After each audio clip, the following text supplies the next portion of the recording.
कह रहे थे आप करते जाओ करते जाओ करते जाओ, लेकिन समय अनुसार अब बदलते हुए पेरेंट को तुम भगवान हो, अहम ब्रह्मास्मि, याद रखो, ब्रह्मा तुम हो, रचनाकार तुम हो, खुदा खुद वर्ड से खुदा बनाया ना, एक डंडा ही तो लगा है। सोचते कि बच्चा है वो, औरत कैसी, लड़की कैसे गाना गाएगी, उसके भाव क्या होंगे, उस किस तरह से नाचेगी। आनंद और शांति के साथ होती है, तो स्वाभाविक है कि जब वहाँ वो पहुँचेगा वो अपने अध्यात्म की तरफ, तो अंततः अभीष्ट तो उधर ही है उसका।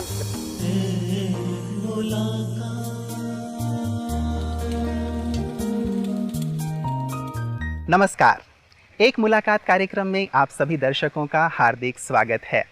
मित्रों, इस कार्यक्रम में हर बार एक नए मेहमान से हम आपकी मुलाकात कराते हैं।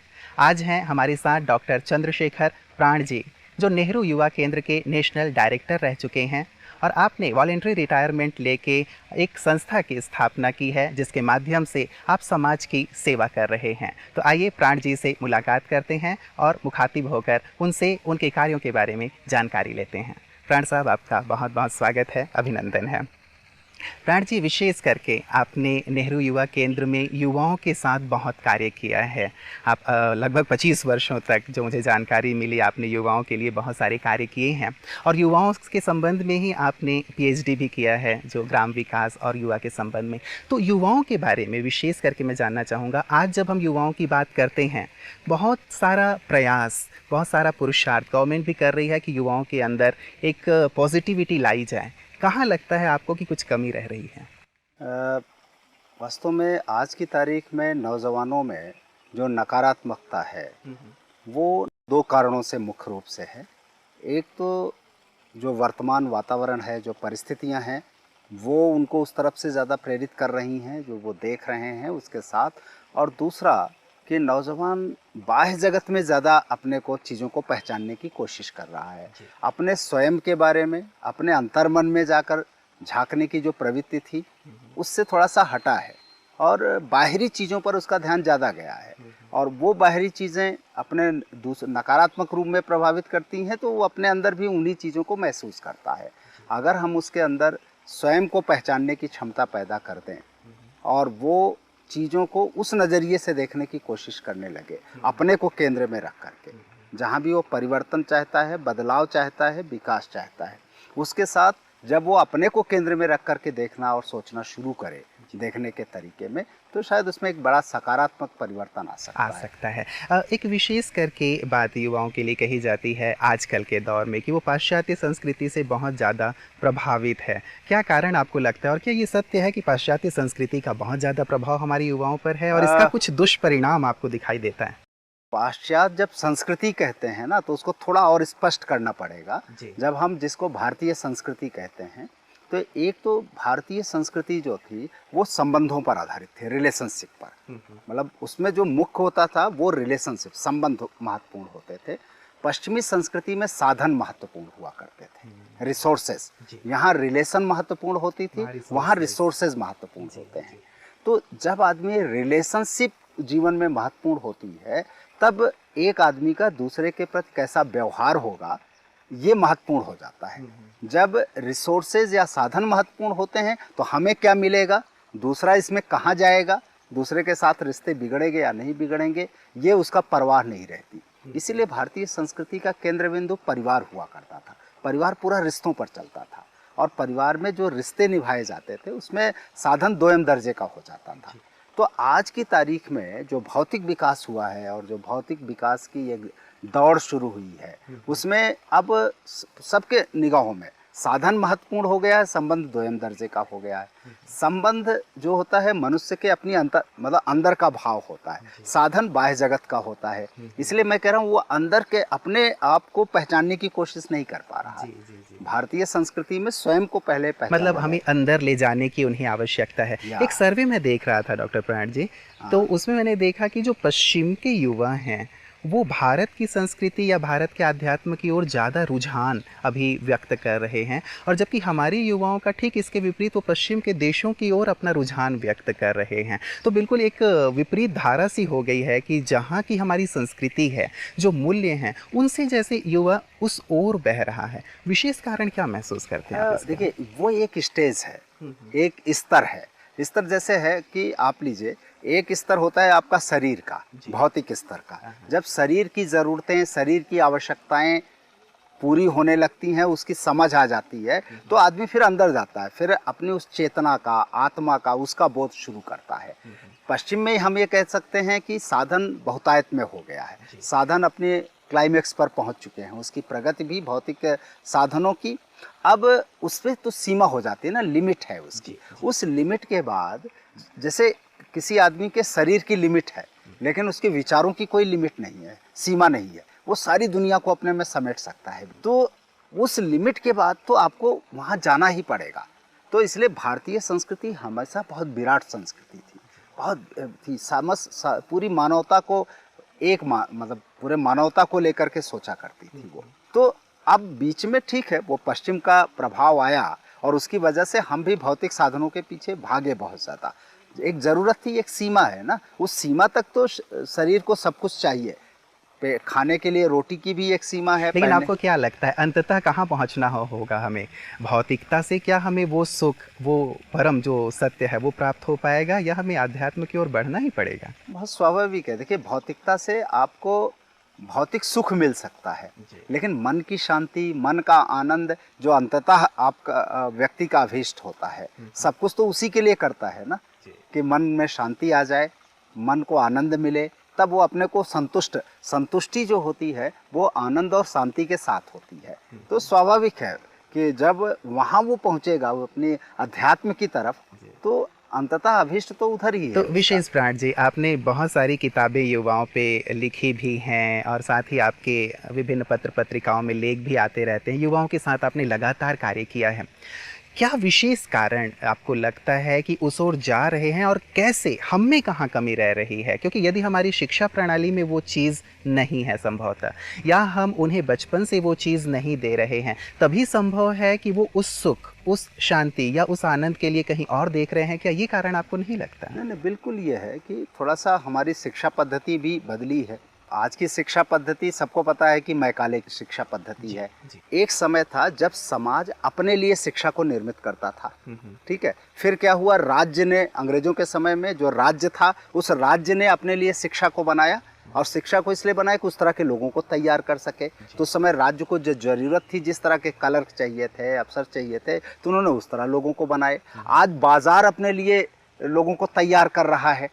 तो वास्तव में जो समाज और संस्कृति है, समाज के लिए तो लोग तैयार ही नहीं हो रहे हैं। आप सारे एजुकेशन इंस्टीट्यूशन को आज देखिए और स्टूडेंट को देख लीजिए, जितनी पढ़ाई हो रही है, या तो वो सारे लोग बाजार के लिए तैयार हो रहे हैं, या राज्य के लिए IAS PCS बनने के लिए, सरकारी नौकरी के लिए सारी पढ़ाई होती है, या मैनेजर, डॉक्टर और ये सब बनने के लिए। राज्य और बाजार के लिए तो सारी तैयार, लेकिन समाज के लिए कोई पढ़ाई नहीं हो, समाज के लिए कोई करियर समाज में नहीं दिखाई पड़ा।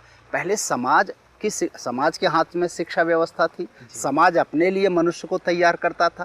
राज्य के हाथ में शिक्षा व्यवस्था आई तो राज्य अपने लिए तैयार करने लगा। बाजार के हाथ में शिक्षा आ गई है तो बाजार अपने लिए तैयार कर रहा है। जब इस देश में सभ्यता और संस्कृति, धर्म, अध्यात्म और समाज एक बार फिर अपने लिए लोगों को तैयार करने की दिशा में आगे आएगा, तब देखिएगा कि फिर से बहुत बड़ा शिक्षा में परिवर्तन आएगा। क्या किया जाए आपके विचार से? कहाँ से शुरुआत की जानी चाहिए इसकी? सरकार को प्रयास करना चाहिए, NGOs हैं उन्हें इसके लिए कुछ प्रयास करना चाहिए, व्यक्तिगत स्तर पे किस प्रकार से? क्योंकि हर एक इस चीज़ को महसूस तो अवश्य करता है प्राण जी कि इनकी बहुत ज़्यादा आवश्यकता है। केवल हम बाज़ार के लिए तैयार करें या सरकार के लिए तैयार करें, वहाँ समाज जैसे पिछड़ता जा रहा है या फिर नैतिक जो पतन हो रहा है, कहीं ना कहीं कारण ये भी है कि हम एक मानव का निर्माण नहीं कर रहे हैं या समाज के लिए नहीं सोच रहे हैं। प्रयास किस दिशा में और कहाँ से शुरू होना चाहिए? प्रयास देखिए, दो चीज़ें होती हैं। एकदम से न तो राज्य को ख़त्म किया जा सकता है, ना बाजार को ख़त्म किया जा सकता है। ये मनुष्य की आवश्यकता है, क्योंकि जैसे समाज, सबसे मनुष्य ने समाज बनाया, समाज संबंधों पर आधारित था, रिलेशनशिप पर। संबंधों में विकृति आई तो राज्य की ज़रूरत पड़ी कि जो संबंधों को ठीक कर सके। राज्य इसीलिए आया था, संबंधों को ठीक करने के लिए। मनुष्य की आवश्यकताएं थी, उन आवश्यकताओं की पूर्ति पहले खुद करता था, जब थोड़ी बढ़ी तो उसके लिए बाजार आया। लेकिन इन सब के बीच एक संतुलन होना चाहिए, एक बैलेंस होना चाहिए। राज्य और बाजार ये दोनों समाज के प्रति उत्तरदायी होने चाहिए। ये समाज ने इन्हें खड़ा किया था अपने लिए, ये क्या कर रहे हैं कि ये समाज का उपयोग अपने लिए करने लग गए हैं। मतलब स्वार्थ पे आधारित हो क्या गया। है? जी। तो स्वार्थ पे आधारित हो गया। समाज जो सोशल रिस्पॉन्सिबिलिटी है, आज अभी कारपोरेट CSR बहुत तेजी में पूरे देश में उभर, दुनिया में भी कारपोरेट सोशल रिस्पॉन्सिबिलिटी का एक नया कंसेप्ट आया है। जब बाजार इस रूप में जाने लगा और बाजार की विकृतियां आई, तभी लोगों ने तय किया कि नहीं, बाजार को समाज के प्रति जिम्मेदार होना चाहिए, सोशल रिस्पॉन्सिबिलिटी है उसकी, इसीलिए वो खड़ा किया गया है। राज्य की सोशल रिस्पॉन्सिबिलिटी को ही समझ करके लोकतंत्र आया दुनिया में। दुनिया में लोकतंत्र इसीलिए आया कि राजा अकेले कुछ नहीं, जनता को उसमें हिस्सेदार बनाओ, समाज को हिस्सेदार बनाओ, तो लोकतंत्र आया। तो अभी जाके उस दिशा में मुड़ा जा रहा है और चल रहे हैं उस दिशा में, लेकिन चूंकि जितनी तेजी में परिवर्तन होना चाहिए वो अभी नहीं हो रहा है, इसलिए नहीं। लेकिन आने वाले समय में निश्चित रूप से मनुष्य के अंदर की वो चेतना जागेगी, समाज में रिश्ते ठीक से बनेंगे और ये सारी चीज़ें जो होंगी वो राज्य और बाजार को भी संतुलित और नियंत्रित करेंगी। तो कुल मिलाकर समाज का एक संतुलित स्वरूप निकल कर आएगा, लेकिन इसमें अध्यात्म की भूमिका सबसे महत्वपूर्ण होगी।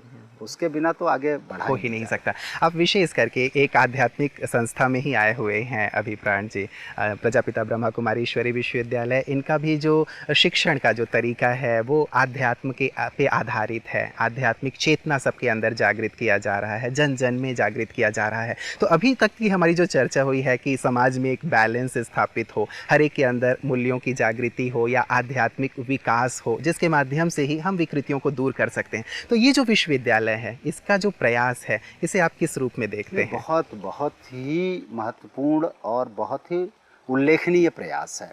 क्योंकि देखिए, पूरा समाज या पूरा मानव समाज, मैं सिर्फ एक देश की बात नहीं कर रहा हूँ, समस्त मानवता की बात हो रही है, समस्त सृष्टि की बात हो रही है। ब्रह्मा कुमारी विश्वविद्यालय का भी वही परिकल्पना है।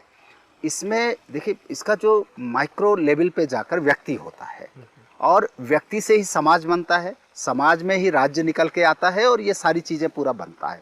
तो जिससे जो मूल में है, जो नींव में है व्यक्ति, अगर उस व्यक्ति के निर्माण की कोशिश नहीं होगी, अगर ईंटें ही गड़बड़ होंगी तो कैसा महल खड़ा होगा। और ये पूरा का पूरा विश्वविद्यालय मनुष्य के उसी विकास के लिए काम कर रहा है। मूल रूप से वो मनुष्य को एक शरीर के रूप में व्यक्ति को चिन्हित ना करके उसे इस बात के लिए प्रेरित कर रहा है कि वो अपनी चेतना को समझे, अपने आत्म तत्व को समझे, अपने स्वरूप को समझे। और उस स्वरूप को जब वो समझेगा, तब उसके अंदर जो गुण आएंगे, जो विशेषताएं आएंगी, वो विशेषताओं से जो व्यक्ति खड़ा होगा, उससे जो समाज बनेगा और उससे बाकी सारी चीज़ें बनेंगी, तो उसमें हर जगह सकारात्मकता होगी, एक पॉजिटिव एनर्जी होगी और उससे दुनिया का पूरा परिदृश्य बदलेगा। हम उसे एक दिव्य समाज कह लें, दिव्यता का बोध करें मनुष्य को। और ये कोई साइंस भी यही मान रहा है, ये तो हमारा साइंस कहता है कि सुपरमैन तो बनेगा ही बनेगा। कार्ल मार्क्स जैसा विचारक जब कहता है कि स्टेटलेस सोसाइटी आएगी, राज्य विहीन समाज, वर्ग विहीन समाज। वर्ग विहीन का मतलब है जहां आदमी ऊंच नीच का भेद नहीं करेगा, सभी समानता होंगे। तो वो समानता साइंस या वैज्ञानिक सोच के लोग या जो एक पश्चिमी सोच का कार्ल मार्क्स जैसा चिंतन भी अंत में वहीं ले जाकर मनुष्य को बिठाता है। हमारा अध्यात्म, हमारी संस्कृति तो अंततः उसको मानती है और उसी दिशा में लगती है। तो आने वाला समय एक सुपरमैन का तो है, जहाँ दिव्यता मनुष्य के अंदर आएगी और उस दिशा में ये जो विश्वविद्यालय कार्य कर रहा है, निश्चित रूप से बहुत उल्लेखनीय है। बिल्कुल। तो यहाँ विशेष आकर के आपको कैसी अनुभूति हो रही है प्राण साहब? आप पहली बार यहाँ पे आए हैं ब्रह्मा कुमारीज के हेडक्वार्टर्स में, वैसे तो शायद लंबे समय से आप जुड़े हुए हैं, संपर्क में हैं। आपकी क्या अनुभूति रही? आपने किस प्रकार का परिवर्तन अनुभव किया और साथ ही यहाँ दी जाने वाली शिक्षाओं को कितना महत्वपूर्ण मानते हैं समाज के लिए? यहाँ से तो मैं उस दूसरे रूप में यहाँ आने का पहला अवसर मिला है और बहुत सौभाग्यशाली समझ रहा हूँ अपने को। यहाँ आकर के सुनता था इसकी दिव्यता के बारे में और इसकी विशेषता के बारे में, बराबर सुनता था। कई बार ऐसे अवसर आए जब यहाँ आ सकता था, उदयपुर तक आया, नेहरू युवा केंद्र में बहुत सारे कार्यक्रमों के सिलसिले में। हर बार इच्छा रहती थी, लेकिन संजोग और ये कहिए कि दैवी कृपा कब होती है तभी आदमी आता है। यहाँ आकर के अद्भुत अनुभव, क्योंकि पूरे वातावरण में जिस तरह की दिव्यता है, यहाँ का वाइब्रेशन, यहाँ के वायुमंडल में जिस तरह का आने के बाद मन जितना शांत होता है यहाँ पर आकर के, निश्चित रूप से ये और पहाड़ की ऊंचाई पर जिस तरह से है वो अपने में महत्वपूर्ण है। और यहाँ पर नौजवानों को, देश के युवाओं को जुटा करके उनकी सफलता की खोज के संदर्भ में, सफलता को कैसे खोजेंगे, उसके लिए जो ये 4 दिन का वर्कशॉप है, ये कार्यशाला है, वो निश्चित रूप से मैं तो कल से इसमें शामिल हुआ और खुद उसका भागीदार रहा। यहाँ के विचारों को सुना, यहाँ राजयोग का दर्शन आज सुबह सुना और पहले से भी उससे था जिस तरह से है। और कुल मिलाकर के जो कहा जा रहा है कि सफलता आप बाहर मत खोजिए, सफलता का जो स्रोत है, सफलता की खोज अपने अंदर की जानी चाहिए, क्योंकि व्यक्ति के अंदर ही वो सब कुछ छुपा हुआ है। और बड़े मोटे तौर से कि परमात्मा के ही हम अंश हैं, ये आत्मा और परमात्मा में सारी सामर्थ्य है, संपूर्णता है, तो वो संपूर्णता आत्मा में भी निहित है। और अगर हम उस आत्म तत्व को अपने पहचान लें और आत्मा की गुण, उसकी विशेषताएं और आत्म तत्व को जागृत करने का, अपने अंदर की उस एनर्जी को फिर रिचार्ज करने का अगर साधन जान जाएं, तो उसके बाद कुछ भी फिर असंभव नहीं रहता। तो इस वातावरण में प्राण जी आपको कितनी मदद मिली अपने अंतर की यात्रा करने में या उस परम सत्य तक पहुंचने में? क्योंकि हर एक की एक इच्छा रहती है कि मैं अपने अंदर जाके खुद को भी जान सकूं कि मैं हूं कौन, या उस परम सत्य तक पहुंचने का प्रयास हर एक का रहता है कि उसे मैं जान सकूं, उसके नज़दीक पहुंच सकूं। यहाँ के इस आध्यात्मिक वातावरण में इस चीज़ में आपको कितनी मदद मिली? बहुत मदद मिली है। और मैं व्यक्तिगत रूप से तो मैं पिछले मेरे ख्याल से 25-30 सालों से लगातार मैं मेडिटेशन और ध्यान, योग, प्राणायाम सुबह नियमित रूप से करता आ रहा हूँ। मैं उस प्रक्रिया से एक लंबे समय से जुड़ा हूँ अपने जीवन में, और अध्यात्म के प्रति तो बड़ी आस्था और शुरू से रही। यहाँ आकर के उस सारी, जैसे कहते हैं ना कि आपके पास पहले से कुछ जमा है तो उसका उच्चतम रूप आपको जल्दी मिल जाता है। आने के बाद वो अनुभूतियाँ जो हैं वो ज़्यादा मुखर हुई हैं और ज़्यादा सजग हुई हैं, और आकर के मन का और अंदर, जिसको आत्मविश्वास कहते हैं, एक बोध कहते हैं, मन की शांति का और अंदर से आनंद की अनुभूति का, वो तो प्राप्त हुआ है और वो अद्भुत है, वो अपने लिए सौभाग्यपूर्ण तो है। यहाँ बार बार आकर के इसकी अनुभूति करते रहेंगे। बिल्कुल बिल्कुल, ये तो हर बात। जी, एक विशेष बात प्राण जी और मैं जानना चाहूँगा, जैसे आपने कहा कि यहाँ एक विशेष रिट्रीट में आप आए हुए हैं जिसमें पूरे भारत भर के युवा आए हुए हैं। कई बार लोगों के मन में ये होता है कि हम एक धर्म का ज्ञान दे रहे हैं, धर्म विशेष का ज्ञान दे रहे हैं। क्या यहाँ कोई विशेष ऐसा आपको अनुभव हुआ कि यहाँ किसी धर्म की या कुछ कट्टरता की बातें हैं, या ऐसा लगा कि यहाँ जो शिक्षा दी जा रही है वो प्योर आध्यात्म है और जिसकी हर एक धर्म, हर एक वर्ग और हर एक संप्रदाय को आवश्यकता है? बिल्कुल, यहाँ तो किसी तरह का, देखिए, संप्रदाय जैसी तो कोई चीज़ नहीं, कोई पूजा, उस तरह की पूजा पद्धति नहीं है, कोई उस तरह का कर्मकांड नहीं है। जहाँ आके संप्रदाय 2 चीज़ों से बनता है, एक जहाँ पुराण या अवतारवाद, उससे पुराण से बनता है, और कर्मकांड से बनता है, पूजा पद्धतियों से बनता है। तो सामान्यतया वो तो बिल्कुल नहीं है किसी तरह का। दूसरा, यहाँ तो व्यक्ति को अपने अंदर जाकर अपने को समझने की शिक्षा दी जा रही है। वो किसी भी संप्रदाय का हो सकता है, किसी जाति का हो सकता है, किसी राष्ट्र का हो सकता है, कोई भी सीमाएं वहाँ पर उसको रोकती नहीं है, क्योंकि हर व्यक्ति चाहता है कि वो अपने अंदर की शक्ति को पहचाने, अपनी अंतश्चेतना को जाने, अंतर्शक्ति को जाने, अपने आत्मबल को समझे, अपने आत्मविश्वास को जागृत करे। ये तो हर व्यक्ति के लिए ज़रूरी है, चाहे वो भौतिक साधनों के लिए काम करे या अपने आध्यात्मिक उत्थान के लिए काम करे। दोनों जगह उसका आत्मबल, आत्मविश्वास ही सबसे बड़ा कारक बनता है, और उसके ही जागरण के लिए पूरा का पूरा ये विश्वविद्यालय कार्य करता है। एक विशेष चीज़ और प्राण साहब, कई बार जब सफलता की बात होती है युवाओं में विशेष करके, तो युवा और सब चीज़ों पर तो ध्यान देता है, लेकिन आध्यात्म कहीं ना कहीं पीछे छूट जाता है। वो सोचता है कि आध्यात्म एक ऐसी चीज़ है जो हम 60 साल के होने के बाद, 70 साल के होने के बाद, या जब हम बिल्कुल अपनी अंतिम अवस्था में पहुंचेंगे तब हम आध्यात्म की ओर चलेंगे। आपको क्या लगता है कि जीवन में युवाओं को हर एक क्षेत्र में, चाहे वो स्पोर्ट्स का क्षेत्र है या फिर IT सेक्टर है या फिर वो पॉलिटिक्स में जाना चाहते हैं, किसी भी क्षेत्र में जाने के लिए, वहाँ सफलता प्राप्त करने के लिए आध्यात्म को आप कितना महत्वपूर्ण मानते हैं? वास्तव में जब बार बार कहा जा रहा है कि अपने अंदर की शक्ति को, अपनी लीडरशिप क्वालिटी को, अपनी समझ को, अपने अंदर की गुणवत्ता को बाहर निकाल के लाना है, और ये तभी संभव है जब आप अपने अंदर के आत्म तत्व को पहचानेंगे। अध्यात्म मन के साथ जुड़ता है, बुद्धि के साथ जुड़ता है, आत्मा के साथ जुड़ता है। सिर्फ शरीर तक सीमित रहने वाला व्यक्ति। लेकिन लोग कई बार अध्यात्म को धर्म से जोड़ देते हैं कि पूजा पाठ करना, घंटियां बजाना या तीर्थ यात्रा कर लेना, इन सब चीज़ों को वो अध्यात्म से शायद जोड़ लेता है और सोचता है कि शायद इन चीज़ों से हमें कोई फ़ायदा नहीं होगा। तो अध्यात्म और धर्म को शायद अलग अलग समझने की आवश्यकता है। अध्यात्म, धर्म, संप्रदाय 3 शब्द हैं। विवेकानंद ने इसका बड़ा बढ़िया विश्लेषण किया है। विवेकानंद ने कहा है कि धर्म के 3 स्तर होते हैं। एक उसका दर्शन होता है, फिर उसका एक पुराण होता है और उसका एक कर्मकांड होता है। ठीक है, ये तीनों उसके लेवल हैं। दिक्कत क्या है कि जो धर्म का दर्शन है, जिसको हम अध्यात्म कहते हैं, जहाँ आत्मा परमात्मा के संबंधों को लेकर के, मनुष्य मनुष्य के संबंधों को लेकर के, अपने स्वरूप को जानने के तत्वों को लेकर के, जहाँ दर्शन इस पर आता है, पूरा का पूरा दर्शन इस पर टिकता है, वो चीज़ जो महत्वपूर्ण है, उसकी बजाय हम कर्म कांडों में, पुराणों में उलझ करके रह जाते हैं। मतलब मूल तत्व को पकड़ने और उसे ग्रहण करने की और आवश्यकता वहीं है। को हम धर्म समझ लेते हैं और उसको फिर हम संप्रदाय और उन्हीं में सिमट जाते हैं। तो इसलिए जो समझ यहाँ दी जा रही है, उसके उस पक्ष को देखना होगा जहाँ वो मनुष्य के को पूरी तरह से बदलने की कोशिश होती है उसे। और महात्मा गांधी ने, बुद्ध ने, महावीर ने, राम, सब ने यही पहचाना था।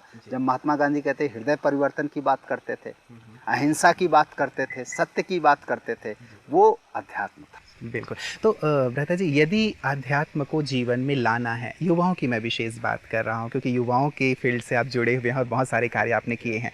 यदि युवा अध्यात्म को अपनी दिनचर्या में लाना चाहता है, जीवन में लाना चाहता है, क्या करे? दिनचर्या में क्या ऐसा समय निकाले? क्योंकि आजकल बहुत वो ऐसी भागदौड़ भरी ज़िंदगी हो गई है युवाओं की भी कि वो सोचता है कि मेरे पास वक्त नहीं है इन सब चीज़ों के लिए। क्या थोड़ा वक्त और कहाँ निकाले और उस समय क्या करे जिससे कि उसका ये जो आत्म विकास है वो संभव हो सके? देखिए, इसका एकमात्र हमारे तो संस्कृति में दिया ही गया है, योग इसका सबसे बड़ा माध्यम है। योग के माध्यम से भौतिक आधार पर मन और शरीर का योग हो जाए। अगर आप देखें, मन और शरीर जुड़ता है तभी सही काम होता है। किसी से गलत काम हो जाए तो लोग यही कहते हैं तुमने मन लगाकर काम नहीं किया होगा। काम तो किया लेकिन तुमने मन नहीं लगाया होगा।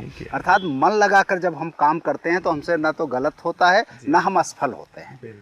बच्चा फेल हो जाता है पढ़ाई में, तब भी कहा जाता है तुमने मन लगाकर पढ़ा होता तो तुम्हें अच्छे नंबर मिले होते। तो मन और अपनी क्रिया का संयोग जो है, योग का एक पक्ष ये है। दूसरा पक्ष ये होता है कि आत्मा और परमात्मा का योग। मन का अपनी आत्मा का उस परमात्मा के साथ जोड़ना, वो एक आपको विशिष्ट स्थिति में ले जाता है, ऊंचाई पर ले जाता है। लेकिन भौतिक जीवन में भी मन और, तो ये जो मेडिटेशन है, ध्यान जो है, वो ध्यान दोनों स्तरों पर, मन और क्रिया का भी संयोग कराता है मेडिटेशन, और वो आत्मा और परमात्मा का भी संयोग कराता है। तो मनुष्य के सामान्य जीवन से लेकर व्यवहारिक जीवन से लेकर के उसके उस आध्यात्मिक जीवन तक की यात्रा योग के माध्यम से ही पूरी होती है। और वे विश्वविद्यालय राजयोग का जो प्रयोग कर रहा है, जो शिक्षा दे रहा है, वो अगर उसमें लोग ये करने लगे। और एक चीज़ है, आज की तारीख में बहुत सारे नौजवान इस दिशा में प्रेरित हो रहे हैं, ऐसा नहीं है, बहुत सारे वही बात मैं कहने वाला था प्राण साहब। जब कभी युवाओं की बात आती है तो लोग उन्हें नकारात्मक जो बातें हैं उस दृष्टि से ज़्यादा देखते हैं। जैसे शुरुआत मैंने कही कि वो पश्चिम की ओर भाग रहा है या अपनी संस्कृति को महत्व नहीं दे रहा है, आध्यात्म को महत्व नहीं दे रहा है, लेकिन शायद ऐसा नहीं है। बहुत सारे युवा आध्यात्म के मार्ग पे या अच्छाइयों के मार्ग पे भी चल रहे हैं, चलना चाहते हैं। नहीं, अब तो बहुत सारे नौजवान इस दिशा में आ रहे हैं, लेकिन इनके आने के 3 लेवल हो सकते हैं ना। एक तो ये होता है कि कोई इस दिशा में आने को सोचे ही ना, एक आस्था। दूसरा, सोचे लेकिन कर नहीं पा रहा है। और तीसरा, ये सोच भी रहा है और कर भी रहा है। तो अगर हम परसेंटेज निकालें तो सोचने वालों का और सोचकर करने वालों का परसेंटेज 70-80% निकल के आएगा। बहुत कम परसेंटेज रह गया जो अब इस दिशा में सोच नहीं रहा है। तो रुझान है, बस उसको हम कितना मतलब तेज कर सकते अच्छे दिनों की ओर बढ़ रहे हैं। बिल्कुल, उस चीज का संभावनाएं बहुत। जी जी जी, मतलब जो प्रयास ब्रह्मा कुमारी जैसे विश्वविद्यालय कर रहे हैं ताकि युवाओं के अंदर एक सकारात्मकता आए, वो आध्यात्म की ओर बढ़ें, अच्छाई की ओर बढ़ें और एक अच्छे समाज की ओर बढ़ें, उसकी संभावना हमें दिखाई दे रही है। उसको इस अर्थ में भी देखना चाहिए कि देखिए, हमारा मनुष्य को उस नौजवान अगर इतना समझ जाए कि वो सिर्फ शरीर नहीं है, इससे भी इतर कुछ है, मन है, आत्मा है, चेतना है। अगर शरीर और चेतना 2 को समझे तो वो जब समग्र अपने संपूर्ण विकास की बात सोचता है तो शरीर के साथ अपनी चेतना के विकास का, भावनाओं के विकास का, विचारों के विकास की बात भी स्वाभाविक रूप से वो सोच रहा है। टेक्नोलॉजी ने भी इस दिशा में उसको बहुत आगे बढ़ाया है। तो ऐसे में तमाम नौजवान इस चीज़ को समझने लगे हैं कि सिर्फ शरीर का और साधनों का विकास ही नहीं है, बल्कि उसके भावनाओं का, उसके संबंधों का, उसके मन का, उसकी चेतना का भी विस्तार और विकास होना है।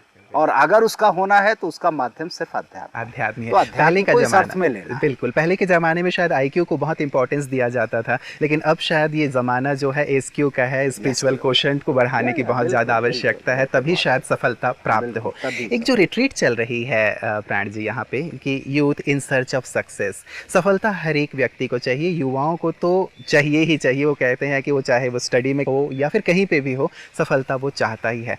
आप क्या मंत्र देंगे उन्हें जीवन में सफल होने का? यदि 3 विशेष मंत्र आप देना चाहें हमारे युवाओं को अपने जीवन के अनुभव से, आप एक सफल रहे हैं अपने पूरे क्षेत्र में, आप नेहरू युवा केंद्र से इतने लंबे वर्षों से जुड़े हुए हैं, क्या 3 मंत्र होंगे युवाओं की सफलता के लिए? 3 चीज़ें चाहिए जी, जो बहुत किसी भी व्यक्ति के लिए, इसमें अध्यात्म भी है और व्यवहारिकता भी है, दोनों चीज़ें हैं। एक तो उसके अंदर समझदारी आनी चाहिए। समझदारी जब हम अंडरस्टैंडिंग कहते हैं तो अंडरस्टैंडिंग परिस्थितियों के प्रति भी, अपने प्रति भी पूरी सही समझदारी कि मैं क्या हूँ, इसकी समझदारी आ जाए उसको सही अर्थों में। समाज क्या है इसकी समझदारी आ, देश क्या है इसकी समझदारी आ जाए, तो इसके क्या, क्यों और कैसे का पूरा उसको अर्थ समझ में आना चाहिए। वैज्ञानिक मतलब बिल्कुल जिसको कहते हैं वैज्ञानिक दृष्टि, उस तरह से उसको पूरा समझ में आना चाहिए। तो एक तो समझदारी, दूसरा उसको उसके व्यवहार में ईमानदारी होनी चाहिए।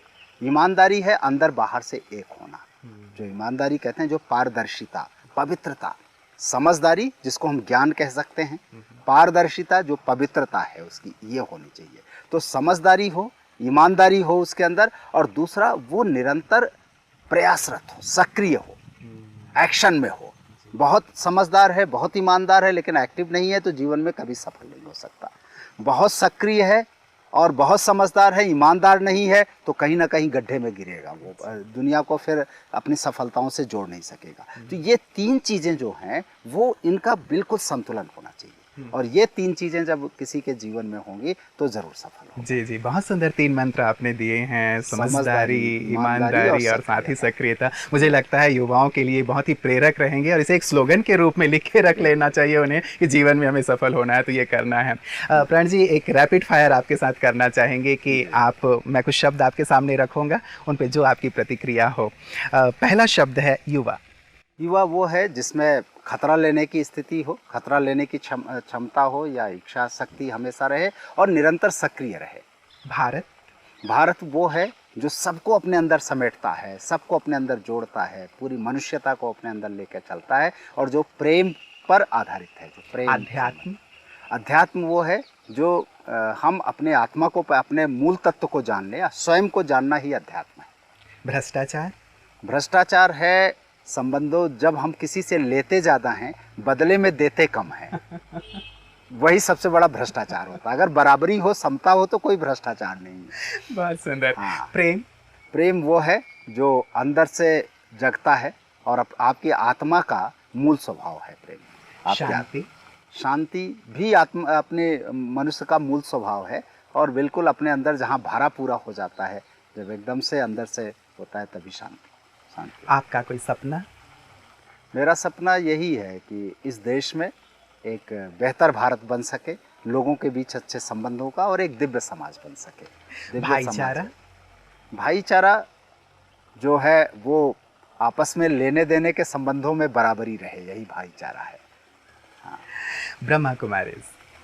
ब्रह्मा कुमारी जो हमारे लिए मार्ग प्रशस्त कर रहा है आगे ले जाने का, वो तमाम बहनें और वो तमाम भाई जो निश्चित रूप से वाहक हैं एक नए समाज के निर्माण के। दादी जानकी जी। वो हम सब की प्रेरणा स्रोत है, हमें शक्ति और एनर्जी देने वाली, फिर रिचार्ज करने वाली। बहुत बहुत शुक्रिया, आपने बहुत ही प्यारे उत्तर दिए हैं। लग रहा है कि ये रैपिड फायर राउंड चलता रहे और आपसे ऐसे ही हम एक एक पंक्ति में इन सभी के सुंदर अर्थ लेते रहें। बहुत बहुत शुक्रिया आपका प्राण जी, आप यहाँ आए और आपने इतनी प्यारे अपने अनुभव हमारे दर्शकों के साथ शेयर किए और हम उम्मीद करते हैं कि आप बार बार आते रहेंगे यहाँ पे और समाज सेवा का जो कार्य अभी आप कर रहे हैं, युवाओं से जुड़कर जो कार्य कर रहे हैं, ब्रह्मा कुमारी इसके साथ भी आप मिलकर के ये कार्य करेंगे और निश्चित रूप से जो आपका भी संकल्प है कि भारत स्वर्णिम हो, श्रेष्ठ हो, समाज श्रेष्ठ हो, निश्चित रूप से वो दिन जल्दी आएगा। आपका बहुत बहुत बहुत शुक्रिया।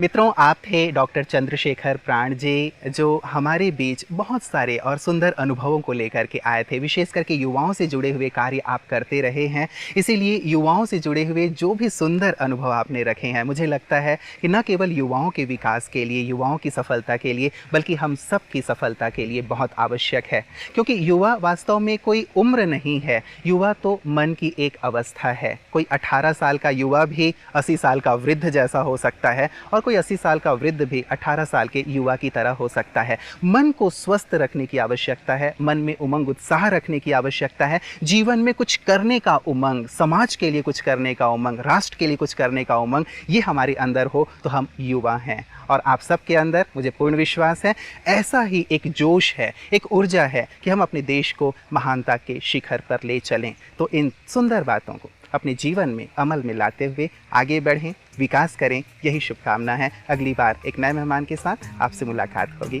तब तक के लिए नमस्कार।